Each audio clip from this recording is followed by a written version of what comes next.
Olá, pessoal do terceiro ano A. Hoje é dia 9/9 de 2021. Nós vamos começar a nossa aula com o conteúdo do livro Currículo em Ação. Aquele livro bege que a gente deixou, eu entreguei para vocês no bimestre passado e a gente vai retomar um pouquinho sobre este livro também. Então, olha lá, sequência didática da página 13 do Ler e Escrever. Eu vou ler um texto para vocês falando sobre pontuações. Então, o texto da Chapeuzinho Vermelho. Era uma vez, numa pequena cidade às margens da floresta, uma menina de olhos negros e louros cabelos cacheados, tão graciosa quanto valiosa. Um dia, com um retalho de tecido vermelho, sua mãe costurou para ela uma curta capa com capuz. Ficou uma belezinha, combinando muito bem com os cabelos louros e os olhos negros da menina. Daquele dia em diante, a menina não quis mais saber de vestir outra roupa, senão aquela, e com o tempo, os moradores da vila passaram a chamá-la de Chapeuzinho Vermelho. Além da mãe, Chapeuzinho Vermelho não tinha outros parentes, a não ser uma avó bem velhinha, que nem conseguia mais sair de casa. Morava numa casinha no interior da mata.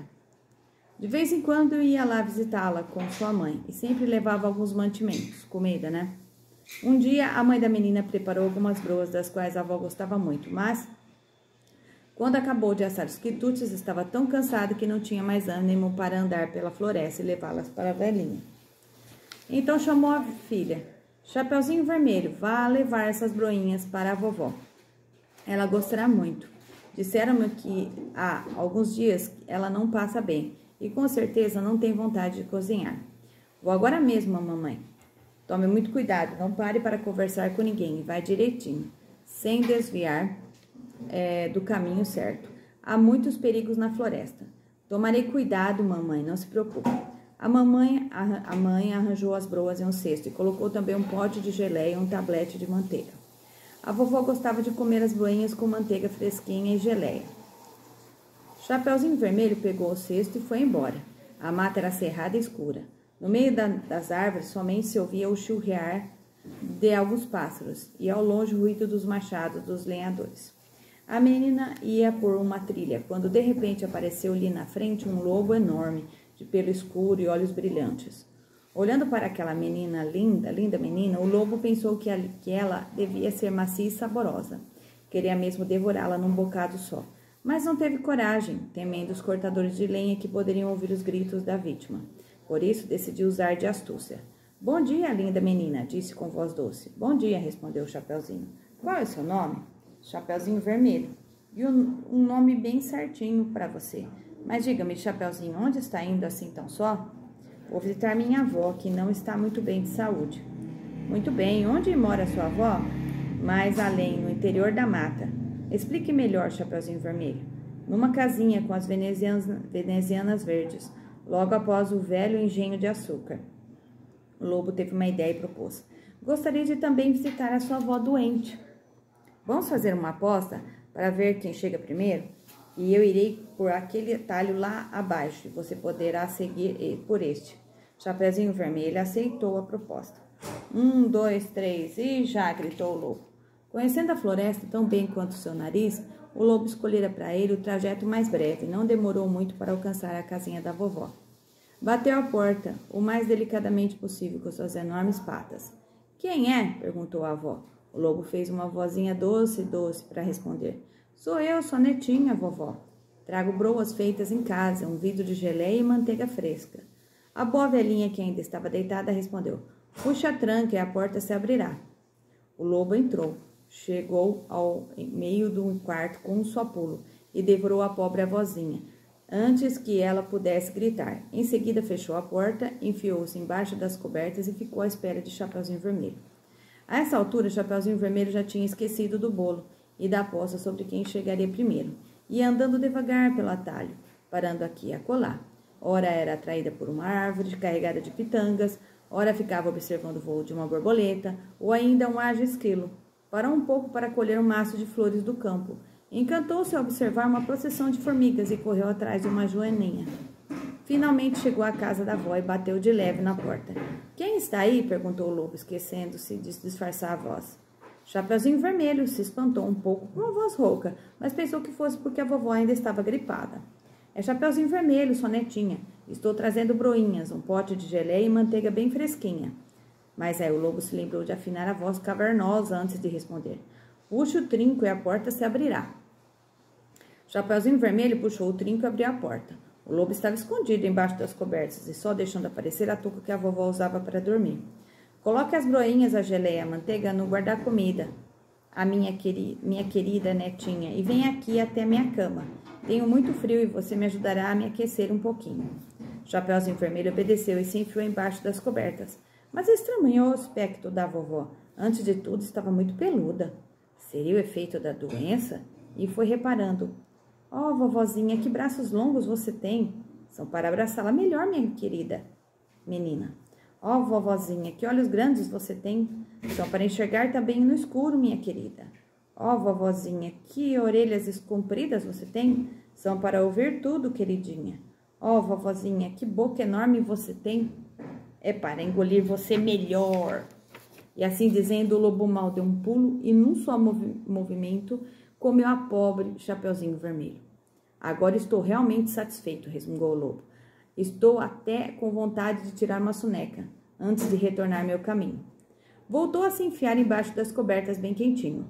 Fechou os olhos e depois de alguns minutos já roncava. E como roncava! Estava passando mal. Vou dar uma... como roncava, uma britadeira teria feito menos barulho.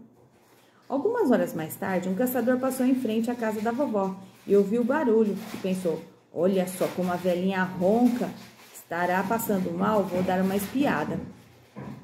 Abriu a porta, chegou perto da cama e... quem ele viu? O lobo, que dormia com uma pedra, com uma enorme barriga parecendo um grande balão, como uma pedra. O caçador ficou bem satisfeito. Há muito tempo estava procurando o lobo que já matara muitas ovelhas e cordeirinhos. Afinal, você está aí, velho malandro. Sua carreira terminou. Já vai ver. Enfiou os cartuchos na espingarda e estava pronto para atirar. Mas então lhe apareceu que a barriga do lobo estava se mexendo e pensou, aposto que esse danado comeu a vovó, sem nem ter o trabalho de mastigá-la. Se foi isso, talvez eu ainda possa ajudar. Guardou a espingarda, pegou a tesoura e bem devagar, bem de leve, começou a cortar a barriga do lobo ainda adormecido. Na primeira tesourada apareceu um pedaço de pano vermelho. Na segunda, uma cabecinha loura. Na terceira, Chapeuzinho Vermelho pulou para fora. Chapeuzinho Vermelho pulou para fora. Obrigada, senhor caçador. Agradeço muito por ter me libertado. Estava tão apertado lá dentro e tão escuro. Faça outro pequeno corte, por favor, assim poderá liberar minha avó, que o lobo comeu antes de mim. O caçador recomeçou seu trabalho com a tesoura. E da barriga do lobo saiu também a vovó. Um pouco estonteada, meio sufocada, mas viva. E agora? Perguntou o caçador. Temos de castigar esse bicho como ele merece. Chapeuzinho Vermelho foi correndo até a beira do córrego, apanhou uma grande quantidade de pedras redondas e lisas. Entregou-as ao caçador, que arrumou tudo bem direitinho dentro da barriga do lobo, antes de costurar os cortes que haviam feito.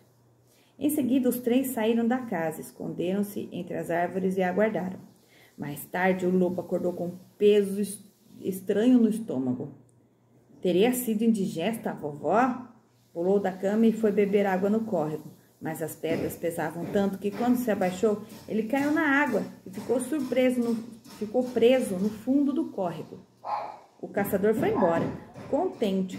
A vovó comeu com gosto as boinhas. Chapeuzinho Vermelho prometeu a si mesmo nunca mais esquecer os conselhos da mãe. Não pare para conversar com ninguém e vá em frente pelo caminho. Então, esse texto ele foi adaptado por A.R. Abreu, dos contos dos irmãos Grimm. E aí, o que você vai fazer? Você vai pegar os lápis de cor, como eu pedi lá no roteiro, lápis de cor vermelho, azul, amarelo, verde, e aí você vai pintar os sinais de pontuação, certo? Então, todos aqueles sinais de pontuação que a gente vê no texto, tá bom? Depois que você pintou os sinais de pontuação, você vai para a página 19. Deixa eu ver aqui onde está a página 19. Na página 19, está escrito assim, ó, atividade 2D. Elaboração do quadro do uso dos sinais de pontuação. E aí você vai colocar, eu coloquei para vocês 1, 2, 3, 4, 5 sinais de pontuação, que são os mais necessários dentro desse texto, mas nós podemos encontrar outros. Que sinais? Ponto final, que é para terminar a frase. Você acabou a frase, você termina com ponto final. Mesmo que seja uma frase afirmativa ou uma frase negativa. Vírgula é uma paradinha que eu já falei para vocês, é uma respiração dentro da própria frase. Uma pausinha, uma pausa menor do que o ponto final. Ponto de exclamação, você está exclamando, está mostrando seus sentimentos de medo, de alegria, de tristeza, ou uma exclamação quando você chega no lugar também temos essa exclamação. E ponto de interrogação é a pergunta, tá? Quando nós temos uma pergunta dentro do próprio texto. E o travessão, que é a fala da personagem dentro do texto. Também temos as aspas, mas aí no caso nós estamos utilizando apenas o travessão, que a gente faz o parágrafo e aí já faz o travessão, beleza? Então, essa é a aula de hoje de português. Aí depois a gente vai para a aula de geografia. Na aula de geografia, a gente está no livro Liga Mundo, página 25, 26 e 27. Acompanhe a leitura que o professor vai fazer sobre crianças Yanomamis, que são crianças indiazinhas da tribo Yanomami. Elas aprendem? Claro que sim. Nós, Yanomami, ensinamos nossas crianças nas tarefas cotidianas do dia a dia. Assim, quando a mãe trança um cesto, a filha observa e tenta fazer um cesto pequeno, ao mesmo tempo que brinca imitando a mãe. Ela aprende a trançar o cesto. Da mesma forma, quando o pai que vai caçar perto de casa leva o filho para conhecer então as plantas, os animais e aprender a caçar. As crianças também aprendem ouvindo os mais velhos. Essas falas acontecem quase todos os dias à noite, quando está amanhecendo. Durante as festas, as crianças aprendem a dançar e a cantar. São as festividades dos próprios índios. Normalmente, os irmãos mais velhos ajudam os mais novos, ensinando coisas e cuidando deles. Esse é um jeito que nós Yanomami ensinamos e aprendemos as coisas da nossa cultura fora da escola. Então, nós não temos só o ensinamento dentro da escola, nós temos o ensinamento nas nossas casas, a cultura da nossa sociedade, tá bom? Então, de acordo com o texto, com quem as crianças Yanomamis aprendem? Elas aprendem com os pais, com os irmãos e com as pessoas mais velhas dessa tribo, tá? E você aprende com a sua convivência? Sim, claro que você aprende. Você aprende com a sua família e com os seus amigos, tá? Toda vez que você está convivendo com alguém, você aprende. Então, colaboração nos grupos, página 26. Então, olha lá, nós estamos vendo o Circo de Soleil. O Circo de Soleil são artistas que eles não têm animais, eles trabalham com danças, mímicas, teatro, como se fosse um teatro utilizando o corpo. A luz, o cenário, as roupas. E existem alguns grupos que proporcionam, então, diversão às pessoas, como grupo de teatro, de dança e circo. O circo, ele é um grupo formado de pessoas com diferentes habilidades físicas e artísticas, tá bom? O seu objetivo é oferecer arte e diversão para as pessoas, né? Dar risada, se emocionar. Além de reunir pessoas com diferentes habilidades, né? O Circo de Soleil, que significa Circo do Sol em francês, é um grupo de artistas de rua que se apresentava na cidade de Quebec. Hoje é formado por artistas de vários países, África do Sul, Mongólia, França, México, Brasil também, China e Ucrânia. Aí tem então uma foto do Circo de Soleil. Que tipo de apresentação é retratada na fotografia? É um número circense, tá? Um circo, tá? Um número realizado por equilibristas, tá bom? Eles estão se equilibrando. Em sua opinião, além de desenvolver certas habilidades, o que mais é necessário para esse grupo de artistas que consiga fazer esse tipo de apresentação? Ter uma boa convivência, conviver bem, ser amigos, né? Ter os mesmos ideais dentro do próprio grupo, respeito, né? Organização, convivência, né? Uma boa convivência. Na página 27, o trabalho dos artistas circenses é bonito e interessante, mas não é simples. Precisa de muito treino, treino para você repetir várias vezes, tem que repetir várias vezes aquele movimento. Lembra lá da Rebeca, que ganhou lá a medalha de ouro na ginástica olímpica?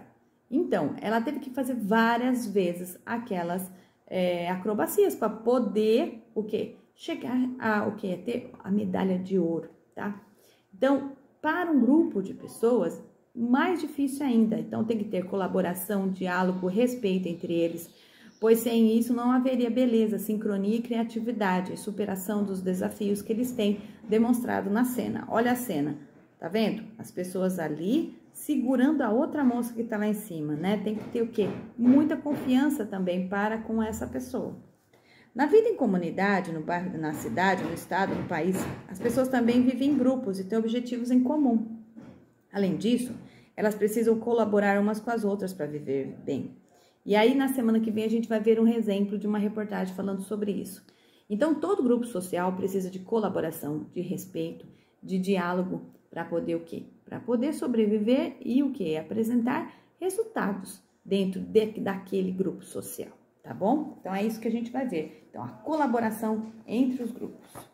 Depois, na parte de matemática. Na aula de matemática, a gente vai usar o livro azul, Aprender Sempre. Aula 4, página 87. Vou mandar um videozinho também das mídias para vocês assistirem, se vocês tiverem alguma dúvida.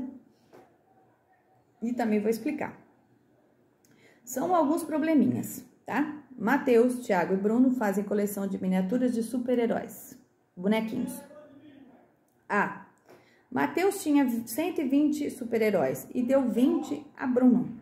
Quantos super-heróis Mateus tem agora? Então, 120 menos 20, então dá 100.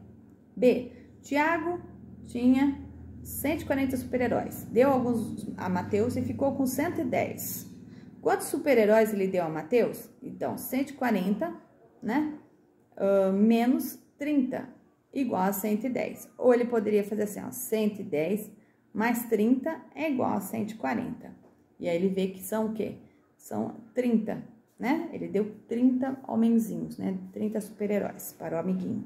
2. Roberto e Luísa colecionam vestidos de boneca.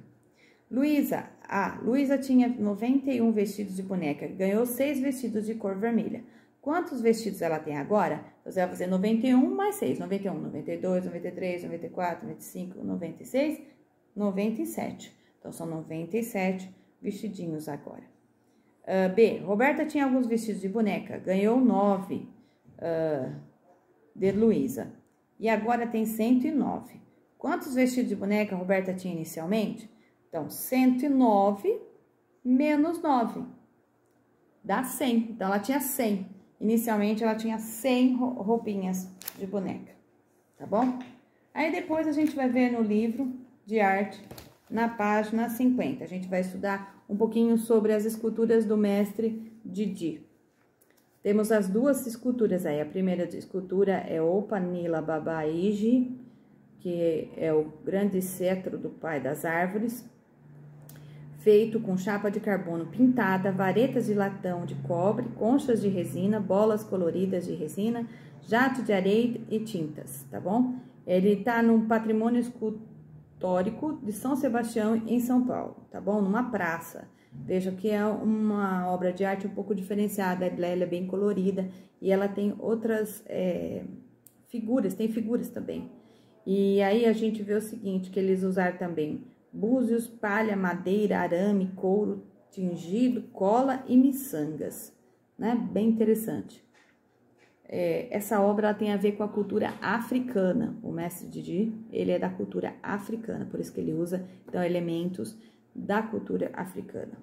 Então, você viu alguma escultura parecida com essa? Sim ou não? Sim. Onde? Em praças. Você pode encontrar em praças ou em museus. Como ela era? Ela era parecida com essa daqui, tá? Bem colorida. Que elementos da natureza estão representados nessa cultura? Então, a gente vê o quê? Folhas, flores, ave, tem a ave lá em cima. Com que materiais essa escultura foi criada? Ela foi criada com palha, búzios, pedaços de couro tingido, né? E a maquete? Também, a maquete também aparece em detalhe, na parte 2 aí, os elementos também, tá bom? Então, couro tingido, muito bem colorido, tá? 4. Depois de ter observado os detalhes dessa obra, você daria um nome diferente para ela? Sim. Colocaria Alegria da Praça, tá? Alegria da Praça poderia ser, tá bom? Então, você que vai pensar em um nome aí para essa obra de arte que o o mestre Didi já colocou o nome, certo? E aí, a gente acaba a nossa aula de hoje, tá bom? Lembrando que amanhã nós vamos usar novamente o livro de português, aquele amarelo ou creme bem clarinho, Currículo em Ação. Quem for para a escola, então, leve esse livro, Currículo em Ação, porque esse livro vai ser utilizado na aula de sexta-feira, beleza? Então, até mais e uma ótima aula para vocês. Tchau, tchau.